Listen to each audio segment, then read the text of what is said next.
Sri ட்ரோனா astro சேனலுக்கு உங்களை அன்புடன் வரவேற்கிறேன். தனுசு ராசி 3ஆம் இடத்துல இருக்கிற சந்திரன் சந்தோஷத்தை தரக்கூடிய வகையில் குடும்ப ஒற்றுமைக்கு வழிவகுக்கக்கூடிய வகையில் இருக்கார் சனியோடு சேர்ந்து காலை 8:45 மணி வரைக்கும். அதன் பிறகு 4ஆம் இடத்துக்கு பயிற்சி ஆகும் பொழுது புதிய முயற்சிகளில் ஈடுபடக்கூடிய வாய்ப்பு இருக்குது. சிலருக்கு வெளியூர் அல்லது ஏதாவது ஒரு க்ஷேத்திராடனம் போயிட்டு வரத்துக்கு உண்டான முயற்சிகள் லாபத்தை ஏற்படுத்தும், சந்தோஷத்தை கொடுக்கும். அலைச்சல் இருக்கிறதுனால உடல் அசௌகரியம் ஏற்படுறதுக்கு வாய்ப்பு இருக்குது. ஆனால் பெரிய பாதிப்பு எதுவும் இல்லை. சுகக்குறைவு ஏற்படுறதுக்கு வாய்ப்பு இருக்குது. குழந்தைகளால் சந்தோஷம் ஏற்படும். வியாபாரத்தில் இருப்பவர்களுக்கு புதிய முயற்சிகள் லாபத்தை ஏற்படுத்தும். தன்னம்பிக்கை தரக்கூடிய, மதிப்பு மரியாதை உயரக்கூடிய யோகமான நாள். மூலம் நட்சத்திரத்தில் பிறந்தவர்களுக்கு செல்வாக்கு அதிகரிக்கக்கூடிய ஒரு நல்ல நாள்.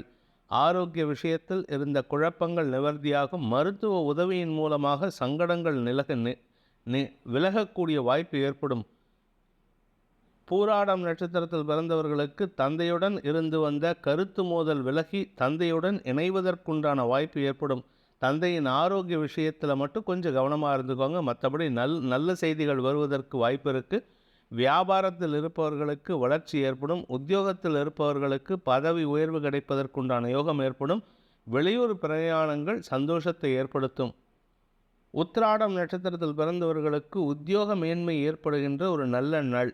தந்தையின் ஆதாயமான அனுகூலமான செயல்பாடுகள் உங்களுக்கு லாபத்தை ஏற்படுத்தும். கடன் அடைப்பதற்குண்டான உதவிகள் கிடைக்கிறதுக்குண்டான வாய்ப்பை ஏற்படுத்தும். உங்களுடைய குழந்தை பாக்கிய சம்பந்தப்பட்ட விஷயங்களில் இருந்த குழப்பங்கள் நிவர்த்தியாகும். உடம்பில் இருந்த வியாதி மறைவதற்குண்டான நேரம் இது.